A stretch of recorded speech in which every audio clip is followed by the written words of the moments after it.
Mr Deputy Speaker, according to the Australian newspaper on Saturday, Clive Palmer's United Australia Party has already spent $400,000 on advertising in the Queensland state election, dwarfing other parties just as it did in the federal election.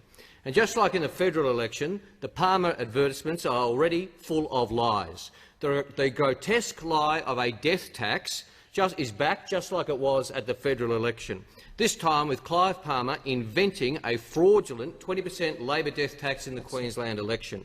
He's made this lie particularly grotesque by linking it to the voluntary assisted dying legislation. These lies and preference swaps between Palmer and the LNP are part of a coalition of convenience between Palmer and the Conservatives. Well, if Mr Palmer is going to spend millions of dollars lying, the least I can do is spend 5 minutes telling the truth about him. Truth 1. More than 800 workers at Queensland Nickel lost their jobs when the company went into receivership. Queensland Nickel was owned by Mineralogy, which is owned in turn by Clive Palmer and is the company which is largely bankrolling Clive Palmer's United Australia Party. These workers were not paid their entitlements, and the Commonwealth Government had to stump up $66 million to see them partially paid. That is taxpayers' money, which companies owned by Clive Palmer should have paid. It is wage theft by companies controlled by Clive Palmer. Truth 2. In the days before Queensland Nickel went into receivership, it made a mysterious payment of $135 million to a $2 company called, ironically enough, China First. This $2 company was controlled by Mr Palmer's wife, Anna Palmer, who is now the deputy leader of Clive Palmer's United Australia Party and their candidate in the marginal Queensland seat of Currumbin. Queensland Nickel couldn't afford to pay its workers wages, but it could afford to pay $135 million to a company owned by Ms Anna Palmer days before going into receivership. Truth 3, equally mysteriously, $180 million was transferred to a company called Palmer Investments based in Bulgaria. This transfer was approved by the now deputy leader of Clive Palmer's United Australia Party, the one and the same Mrs Anna Palmer. Truth 4. Clive Palmer's nephew and former fellow director of Queensland Nickel, Mr Clive Mensick, has been on the run overseas for years, avoiding arrest warrants in relation to the collapse of Queensland Nickel.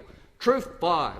Clive Palmer has been charged with fraud and breach of director duties in relation to transfers from Mineralogy to the Palmer United Party before the 2013 election. Mr Deputy Speaker, these are the facts about Clive Palmer. He might not want the Queenslanders and Australians to know them, but they will hear them. I haven't even gotten to Clive Palmer undermining the public health efforts of the Western Australian government in relation to the Western Australian border with the support of the Morrison government, or his latest effort to try and fleece the taxpayers of Western Australia, or his spreading of dangerous misinformation in relation to COVID-19.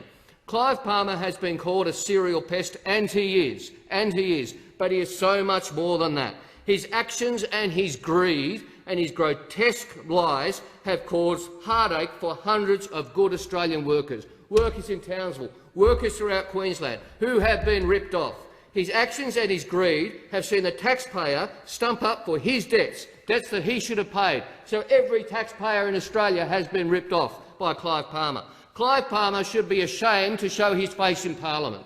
He should not be spending millions of dollars trying to take votes away from the Labor Party and influence elections like the $60 million he spent telling lies in the last federal election. The behaviour you walk past is the behaviour you accept, and the LNP does more than walk past Mr Palmer's behaviour.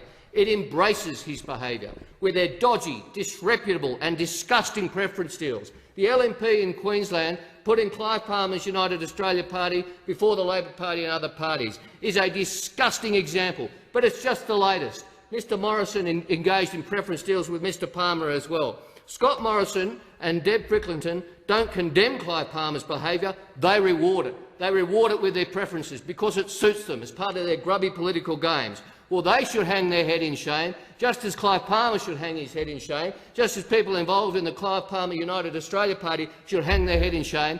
Mr Palmer has no place in Australian politics. He should pay his debts to the Australian taxpayer, he should pay his debts to his workers in Queensland, and he should not be engaging in misinformation based on those debts that he has engaged in the past. Clive Palmer is an absolute disgrace to this country.